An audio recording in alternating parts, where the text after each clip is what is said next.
అందరికీ నమస్కారం అండి. గత 2 రోజుల నుంచి వైఎస్ఆర్సీపీ నాయకురాలు, ఎక్స్ ఎమ్మెల్యే, ఎక్స్ మినిస్టర్గా పనిచేసిన నగరి రోజా గారు భువనమ్మ గారి మీద మాట తూలారు. ఆవిడ మాట తూలారు కదా అని చెప్పి మేము కూడా మాట తూలితే మళ్ళీ పేటీఎం బ్యాచ్ అంతా పరిగెత్తుకుంటా వచ్చేసేసి మాపై మాపింగ్లు, మాపైన ఇష్టం వచ్చినట్టు బూతు పదాజాలంతో మాట్లాడుతున్నారు. భారతీరెడ్డి గారిని అంటే మీకు ఎంత నొప్పి పుడుతుందో మా భువనమ్మనంటే అంతకు 10 ఇంతలు నొప్పి పుడుతుంది. అది మీకు ఎందుకు మర్చిపోతున్నారు అంటే మీ మనుగడని కోల్పోతున్న క్షణంలో అటెన్షన్ సీకర్స్గా మారి ప్రతిదీ మీ వైపు దృష్టి మరల్చుకోవాలని చెప్పి మీరు ఏదో ఒకటి మాట జారి అంటే అది ఇంటెన్షనల్గానే మాట జారుతున్నారు అనేది ప్రజలందరూ గమనిస్తున్నారు. మీరు మాట జారుతూ ఉంటే ఎదుటివాడు అంటూనే ఉండండి, మేము వింటూనే ఉంటామని చెప్పి ఊరుకోరు కదా రోజా మేడం. ఎందుకంటే పెదవి దాటితే పృథువు దాటిపోతుంది. మనం పెదవి దాటి ఒక మాట మాట్లాడామంటే ఎదుటి వాళ్ళు భూమండలాలనే దాటి మాట్లాడతారు, ఇష్టం వచ్చినట్టు మాట్లాడతారు. నువ్వు ఎల్ భాష వాడితే తిరిగి నీ మీద ఎల్ భాష వాడటం పెద్దగా ఆలోచించాల్సిన అవసరం కూడా లేదనుకుంటా. మాట అనటం అనిపించుకోవటం మీకు అలవాటైపోయింది. ఎందుకంటే మీకు మనుగడ కావాలి. ఏదో పోరాడుతున్నట్టు పోరాడకుండా మాటలు మాట్లాడుతూ తూలుతూ భువనమ్మని, లోకేష్ గారిని, నారా చంద్రబాబు నాయుడు గారిని మీకు సబ్జెక్ట్తో పని లేదు, రాష్ట్ర అభివృద్ధితో పని లేదు. గబా వచ్చేసేసి పాలు పితుకుతున్నారా, ఐస్ క్రీమ్ తింటున్నారా, నోట్లో ఏం పెట్టుకున్నారు, పిచ్చి పిచ్చిగా చండాలమైన మాటలు, ఒక ఆడ మనిషి మాట్లాడకూడని పదాలు మీరు వాడుతూ అంటే మీ వైపు ప్రజల దృష్టిని మరల్చుకోవాలని జరుగుతున్న వాటిలన్నిటినీ నుంచి ప్రజల దృష్టిని యూటర్న్ చేయాలని చెప్పి మీ తాపత్రయం చూస్తూ ఉంటే జాలేస్తుంది. ఎందుకంటే ఆంధ్ర రాష్ట్ర అభివృద్ధి ఏ స్థాయికి వెళ్తుందో మీరు ఒప్పుకోలేకపోయినా అది ప్రజలందరికీ అర్థమవుతోంది. రోజా మేడం, మీరు మా భువనమ్మని అంటేనో, పవన్ కళ్యాణ్ గారిని అంటేనో, నారా చంద్రబాబు నాయుడు గారిని అంటేనో చూస్తూ ఊరుకునే అంత హృదయం అయితే మాత్రం టీడీపీ కార్యకర్తలకు కానీ జన సైనికులకు కానీ ఉందని నేను అనుకోవట్లేదు. మళ్ళీ మాట్లాడితే మీరే మార్కులు వేస్తారు, అంతకన్నా ఏం చేస్తారనే స్థాయిలోకి అందరూ వెళ్ళిపోతున్నారు. సో మీ భారతమ్మని మీరే అనిపిస్తున్నారు అనేది నా భావన. కావాలనే మాట అనిపిస్తున్నారు, కావాలనే మీకేదో కోపం ఉండుంటుంది మీ భారతమ్మ గారి మీద. అందుకే భువనమ్మనంటే దెబ్బమిటి మీరు ఎలాగో మీ భారతమ్మని తిట్టలేరు కాబట్టి అందరి చేత భారతని తిట్టించడానికి పూనుకున్నారని నాకైతే అర్థమవుతుంది. సో ఏంటంటే ముందు మీరు మాట్లాడటం సరిగ్గా నేర్చుకుంటే ఎదుటి వాళ్ళు మాట్లాడే విధానాన్ని కూడా వాళ్ళు మార్చుకుంటారు. మీరు సబ్జెక్ట్ మీద మాట్లాడితే ప్రతి ఒక్కరు సబ్జెక్ట్ మీద మాట్లాడతారు. మీరు ఏంటండి ఆంధ్రరాష్ట్రంలో 1500 ఇస్తానన్నారు, ఇంకా ఇవ్వలేదు. నిరుద్యోగ భృతి ఇస్తానన్నారు, ఇంకా ఇవ్వలేదు. రైతు భరోసా ఇస్తానన్నారు, ఇంకా ఇవ్వలేదు. రైతు భరోసా ఇవ్వలేదని మీకు ఎవరు చెప్పారు? ఏ రైతులు చెప్పారు? రైతు భరోసా ఏ రకంగా ఇచ్చారో మీకు తెలియకపోతే రైతులు వెళ్ళి అడగండి. మీరు గ్రౌండ్ లెవెల్లో ఉండరు. మీరు టిప్ టాప్గా రెడీ అయిపోయి ఎక్కడో షికారులు చేస్తూ ఉంటారు, టైంపాస్గా రాజకీయాలు చేస్తూ ఉంటారు, టైంపాస్గా వచ్చి నిందలు మాటలతో గుడ్డలు కాల్చి మీదేస్తూ ఉంటారు. మీ టైప్ ఆఫ్ రాజకీయం ప్రజలందరికీ అర్థమైంది. ఇకపోతే మహిళలు ఉచిత బస్సు ఇచ్చారు, మహిళలకి ఇస్తానన్న తల్లికి వందనం ఇచ్చారు, ఎంతమంది పిల్లలు ఉన్నారో అంతమంది పిల్లలకి ఇచ్చారు. రైతు భరోసా సంపూర్తిగా ఇచ్చారు, 20,000 ఇస్తానన్నారు, అంతవరకు 20,000 ప్రతి రైతు లబ్ధి పొందాల్సిన ప్రతి రైతుకి ఇచ్చారు.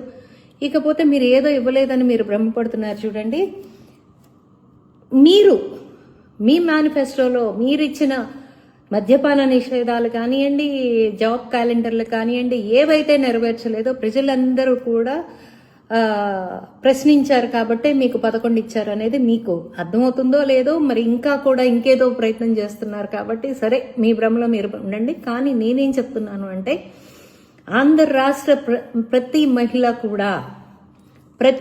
కూడా ఆంధ్ర రాష్ట్ర అభివృద్ధిని కోరుకుంటుంది, ఆంధ్ర రాష్ట్ర వెలుగుబాటుని కోరుకుంటుంది. అప్పులు చేసి వాళ్ళకి ఇవ్వాలని కోరుకోవట్లేదు. వాళ్ళకి చంద్రబాబు నాయుడు గారు మాట ఇచ్చిన కొద్దీ ప్రతిదీ నిలబెట్టుకున్నారనేది ప్రతి మహిళ గమనించుకుంటుంది. సో ఏంటంటే ఎందుకు చెప్తున్నాను అంటే పెన్షన్ 4,000 ఇస్తానన్నారు, 4,000 ఇచ్చారు.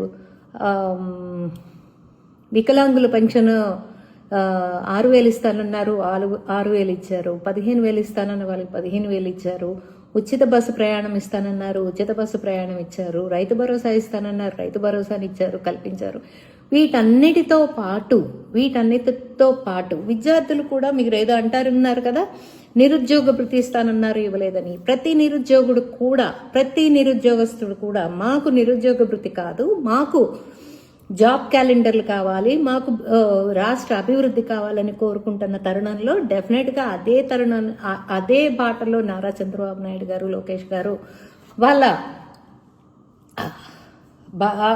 వాళ్ళ కష్టాన్ని తీసుకెళ్తూ ఉన్నారు. ఎందుకంటే దాంట్లో నిదర్శనంగానే మనకి అమరావతిలో క్వాంటమ్ వ్యాలీ కానివ్వండి, వైజాగ్లో గూగుల్ డేటా సెంటర్ కానివ్వండి, ఇప్పుడు ఉత్తరాదిన స్టీల్ ప్లాంట్ కానివ్వండి, ఇవన్నీ కూడా ఉద్యోగాలు ఎలా కల్పించాలి, ఆంధ్ర రాష్ట్రానికి ఆదాయాన్ని ఎలా తీసుకురావాలి, ఆంధ్ర రాష్ట్ర అభివృద్ధిని ఎలా చేయాలి, ఆంధ్ర రాష్ట్రానికి జీవితం ఎలా ఇవ్వాలి అని నారా చంద్రబాబు నాయుడు గారు, లోకేష్ గారు, పవన్ కళ్యాణ్ గారు, కూటమి ప్రభుత్వం అదే పందాలో అడుగులేసుకుంటూ అమరావతిని అభివృద్ధి పరుచుకుంటూ రోడ్లు వేసుకుంటూ ఒక పక్కన పోలవరాన్ని పూర్తి చేసుకుంటూ అన్ని కార్యక్రమాల్ని సంపూర్ణంగా చేసుకుంటూ వెళ్తున్న తరుణంలో మీరు దాన్ని ఒప్పుకోలేక, జీర్ణించుకోలేక మీ ఇష్టం వచ్చినట్టు భువనమ్మని అంటున్నారు.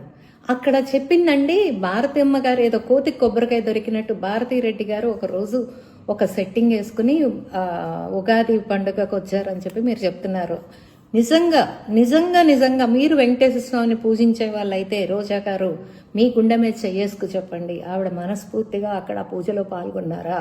హిందువులని ఒప్పించడానికి, నొప్పించైనా సరే ఒప్పించడానికి ఆవిడ అక్కడ కూర్చున్నారు పూజలు అనేది మీకు అనిపించలేదా? మీరు ఆవిడ పూజ చేసిన విధానం కానీ, కనీసం తీర్థ ప్రసాదాలు తీసుకున్న విధానం కానీ, ఉగాది పచ్చడి తీసుకున్న విధానం కానీ, దేవుడి దగ్గర శాలువ, ఏడుకొండలవాడి శాలువ కప్పితే చాలు అనుకునే ఏడుకొండలవాడి శాలువ కప్పుతుంటే ఆవిడ తోసిపుచ్చిన విధానం కానీ మీకు కనిపించలేదా? ఒక హిందువుగా మీరు దాన్ని సమర్థిస్తారా? నేను అడుగుతున్నాను ఈ సందర్భంగా, మీరు చెప్పండి. ఎప్పుడు కూడా భారతీరెడ్డి గారిని టీడీపీ వాళ్ళు ఎప్పుడు విమర్శించలేదు. ఒక కిరణ్ అనే వ్యక్తి విమర్శిస్తే వెంటనే యాక్షన్ తీసుకోవడం జరిగింది. ఇకపోతే నేను మీకు ఏం చెప్తున్నానంటేనండి, భారతీరెడ్డి గారు సతీ సమేతంగా వచ్చారు, జగన్మోహన్ రెడ్డి గారు అని మీరు జబ్బలు చరుచుకుంటున్నారు. ఉగాది నాడు వచ్చినా రాపోయినా, ఆవిడ పూజలో కూర్చున్నా కూర్చోకపోయినా హిందుత్వానికి వచ్చిన నష్టమేమీ లేదమ్మా. మీకు తెలిసింది తెలుసనే అనుకుంటున్నాను. ఎందుకంటే మీరు వెంకటేశ్వర భక్తురాలని మీరు చెప్పుకుంటున్నారు. తేపకి ఒక 50 మందితో మీరు మీ అధికారంలో ఉన్నప్పుడు తిరుమలకి వెళ్ళి, మరి అది వ్యాపారంగానే వెళ్ళారో ఎలా వెళ్ళారో అది మీ మనసాక్షికే వదిలేస్తున్నా, మీ విజ్ఞతకే వదిలేస్తున్నా. వెళ్ళి వస్తూ నేను తిరుమలేశుని భక్తురాల్ని అని మీరు చెప్పుకుంటున్న తరుణంలో మీకు నేను ఒక ప్రశ్న వేస్తున్నా. సతీ సమేతంగా ఆగమ శాస్త్రాలకు అనుగుణంగా స్వామి వారికి బట్టలు పెట్టేటప్పుడు సతీ సమేతంగా ఇవ్వాలా, లేదు ఒక భర్తే వెళ్ళి ఇవ్వచ్చా? మీ విఘ్నతకే వదిలేస్తున్నా. అది మీ సంస్కారానికి, మీ ఆలోచనలకే వదిలేస్తున్నా. దాని గురించి ఒక హిందువు అయినా ప్రశ్నించాడు, ఒక ఆంధ్ర రాష్ట్ర పౌరుడైనా ప్రశ్నించాడు, ఒక భారతీయులైనా ప్రశ్నించారు. దాని గురించి ప్రశ్నించారు. భారతీరెడ్డి ఎందుకు రావట్లేదు తిరుమలకి? అసలు భారతీరెడ్డి గారు తిరుమలలో అడుగు పెట్టారా? ఏ రోజన్నా తిరుమలలో అడుగు పెట్టారా? జగన్మోహన్ రెడ్డి గారు చెప్పులేసుకుని మహాద్వారం దాకా వెళ్ళిన మాట వాస్తవం కదా? ఏ రోజన్నా డిక్లరేషన్ ఫామ్ మీద సంతకం పెట్టి జగన్మోహన్ రెడ్డి గారు తిరుమలకి వెళ్ళారా? ఇవి అడుగుతూ ఉంటే వీటన్నిటికీ సమాధానం చెప్పకుండా నారా చంద్రబాబు నాయుడు గారు ఉగాది రోజు ఒక్కడే ఎందుకున్నాడు? పవన్ కళ్యాణ్ గారు ఎందుకు లేరు? పంచాంగ శ్రవణము భార్యతో ఎందుకు వినలేదు? మీ భువనేశ్వరి గారు ఏమన్నా పాలు పితుకుతున్నారా? అది ఇది అని చెప్పి పవన్ కళ్యాణ్ గారు భార్యాభర్త రాలేదు. ఇవి కాదమ్మా ముఖ్యం. పంచాంగ శ్రవణం ఒక్కళ్ళైనా వినొచ్చు, భార్యాభర్తతో కలిసి వినొచ్చు. అది పెద్ద గొప్ప విషయం అయితే ఏం కాదు. మీకేదో కోతి కొబ్బరికాయ దొరికినట్టు ఏదో ఒకసారి పాపం మీ కంటి తుడుపు కోసం ఆవిడ వచ్చి ఒక సెట్టింగ్లో కూర్చున్న మాట అయితే వాస్తవం. కానీ తల్లి, మీరు నిజాలన్నీ మీకు తెలిసి కూడా మీరు వాటిని మసబూసి మారేడుకాయ చేయటం కోసం వాళ్ళు ఎక్కడున్నారు, వీళ్ళు ఎక్కడున్నారు, పాలు పితుకుతున్నారా అంటే డెఫినెట్గా తిరిగి మిమ్మల్ని అనటానికి ఎవ్వరికి అభ్యంతరాలు లేవు. తిరిగి ఖచ్చితంగా అంటారు. మీరేదో మార్కులు వేస్తారనో, మీరేదో మా కుటుంబాల జోలికి వస్తారనో భయపడి మాత్రం ఆగరు. గుర్తుపెట్టుకో. మీకు ఇంకోసారి హెచ్చరిస్తోంది ఏంటంటే, ముందు మీ నోర్లు అదుపులో పెట్టుకోండి. ముందు మీరు మాట్లాడుతున్నారు, మీ మాటని అదుపులో పెట్టుకోండి. మీరు అదుపులో ఉండండి. సబ్జెక్ట్ మీద మాట్లాడండి. రాష్ట్రాభివృద్ధి గురించి మాట్లాడండి. దానికి మేము సమాధానం చెప్తాం. తర్వాత మేము ఏదన్నా అంటే గుక్కబట్టి ఏడుస్తారు. మేము మాట్లాడకూడదు అంటారు. మా జగన్మోహన్ రెడ్డి గారి కుటుంబాల గురించి మాట్లాడారు, వాళ్ళ అమ్మల గురించి మాట్లాడారు, వాళ్ళ చెల్లెల గురించి మాట్లాడారు, ఏదేదో మాట్లాడుకుంటూ వస్తారు. జగన్మోహన్ రెడ్డి గురించో వాళ్ళ కుటుంబం గురించో మాట్లాడాలనే శ్రద్ధ మాకేం లేదమ్మా. కాకపోతే ఏంటంటే 4 గోడల మధ్య మాట్లాడుకోవాల్సిన వ్యవహారాన్ని 4 వీధుల మధ్య తెచ్చుకుంటుంది మీ జగన్మోహన్ రెడ్డి. అప్పుడు ప్రజాక్షేత్రంలో ఉన్న వ్యక్తి గురించి, వాళ్ళ కుటుంబ వ్యవస్థ గురించి ఎవరైనా మాట్లాడతారు. కాబట్టి అందరూ మాట్లాడతాం. అది కనుక 4 గోడల మధ్యన ఉండుంటే ఎవరికి అవసరం లేదు. జగన్మోహన్ రెడ్డి 4 గోడల మధ్య ఉన్నా కూడా, ప్రజాక్షేత్రంలో లేకపోయినా కూడా, ఎక్స్ సీఎం కాకపోయినా కూడా దాని గురించి ఎవరికి పెద్ద ఫరక్ పడదు. ఎవరు దాని గురించి మాట్లాడరు. ఇవాళ మాట్లాడుతున్నారు అంటే డెఫినెట్గా అతను ప్రజాక్షేత్రంలో ఉన్నాడు. వాళ్ళ ఇంట్లో పరిష్కారం చేసుకోవాల్సిన సమస్యని నడివీధుల్లో 4 బజార్ల మధ్యకి తీసుకొచ్చారు. కాబట్టి డెఫినెట్గా అందరూ మాట్లాడే తీరుతారు. ఇది స్వతంత్ర భారతదేశం. మాట్లాడే హక్కు ఎవరికైనా ఉంది. సొంత చెల్లెలు అన్న అనే పదానికి కళంకం తీసుకొచ్చావు అని చెప్తే, ఒక చెల్లెలు లేకపోయినా పర్వాలేదు, బోళ్ళంతమంది చెల్లెళ్ళు ఉన్నారు. అంతేలే, ఆస్తులు పంచని చెల్లెళ్ళు ఎంతమంది అయినా ఉండొచ్చు. ఏముంది దాంట్లో? రేపు పదవులు ఇస్తారనో ఇంకోటి ఇస్తారనో చెప్పి చెల్లెలు అని చెప్పుకుని ఎవరైనా వస్తారు, ఎవరైనా చెల్లెలు అని చెప్పుకుంటారు. కానీ తోడబుట్టిన చెల్లెలకి న్యాయం చేయలేని వాడు ప్రజలకు ఎలా న్యాయం చేస్తాడు అనేది మా ప్రశ్న. తల్లి బజారుకు వచ్చి మాట్లాడుతుంది. ఒక లెటర్ రాసింది కొడుకు మీద. ఆస్తులు సరిగ్గా పంచలేదు, ఆస్తుల మీద కొడుకున్న శ్రద్ధ చెల్లెల మీద లేదు, మేనళ్ళకి చెందాల్సిన ఆస్తి హక్కులు సవ్యంగా ఇవ్వాలి అని చెప్పి ఒక తల్లి లెటర్ రాసింది.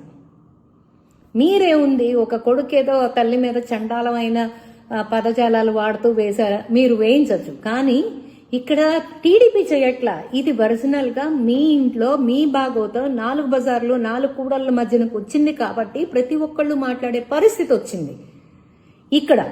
అందుకని నేనేం చెప్తున్నాను అంటే, తల్లి మళ్ళీ వచ్చి ఇది రాజకీయం చేయొద్దు అంటారు. అమ్మా విజయమ్మ గారు, ఇది మీ ఇంటి సమస్య అయితే ఎవరికి మాట్లాడే ఫరక్ పడలే. ఇది మీ ఇంటి సమస్యగా మీ 4 గోళ్ల మధ్యన మీరు పరిష్కరించుకుంటే అసలు ఎవరు రాజకీయం చేయొద్దు అంటే, మీరు వచ్చారు బజార్లోకి. బజార్కి వచ్చినప్పుడు రాజకీయం అవ్వకుండా ఎలా ఉంటుందమ్మా? అది అవుతుంది. మీరు మీ కొడుకుని ఎదిరిస్తున్నారు, ఒక లెటర్ రాశారు, మీ కొడుకు దుర్మార్గుడు అని చెప్పకనే మీరు చెప్తున్నారు. కాబట్టి మేము మాట్లాడతాం, మేము మాట్లాడి తీరుతాం.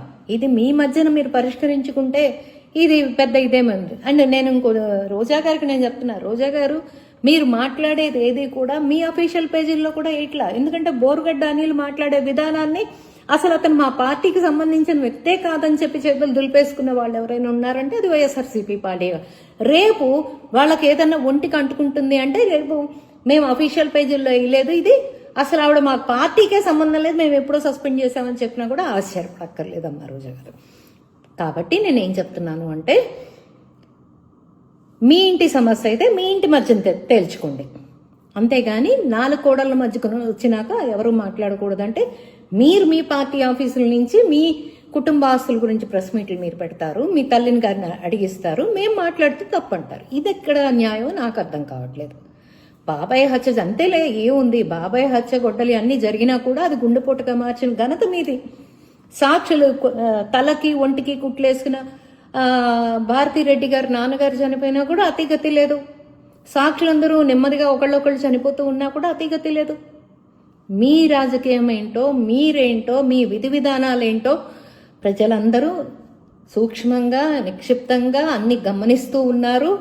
మీరు గుడ్డగాల్చి మేదేసి మీరు మీ పబ్బం ఎలా గడుపుకుంటున్నారు, మీరు చేసిన తప్పుల్ని ఎదుటి వాళ్ళ మీదకి ఎలా తోస్తున్నారు అనేది ప్రజలందరూ గమనిస్తున్నారమ్మా. సో చివరిసారిగా చెప్తున్నాను, మాట అదుపు పొదుపుగా వాడండి. మాట పొదుపుగా వాడితే మీరు జాగ్రత్తగా ఉంటారు, మీ ఎందుకంటే మాట పడటానికి ఎవరు సిద్ధంగా లేరు. మీరు అంటే పడటానికి, అంటే అన్నారులే అని సర్దిపోవటానికి ఎవరు లేరమ్మా. అన్నాక మళ్ళీ తిరిగి అంటే గుక్కపట్టి ఆడటం అన్నా మానుకోండి. మొదట మీరు మాట్లాడటం అన్నా మానేయండి. లేదు, ఎదుటి వాళ్ళు ప్రశ్నించేటప్పటికి మళ్ళీ గుక్కపట్టి ఆడటాలు మానేయండి. భాషలు మీరు మానేస్తే మిగిలిన వాళ్ళు మానేస్తారు. సంస్కారం అనేది మీ తల్లిదండ్రులు నేర్పిస్తే అది మీకు కూడా వస్తుంది. కొంచెం మాట్లాడే విధానాన్ని మార్చుకుంటారని ఆశిస్తూ సెలవు తీసుకుంటున్నాను. Thank you.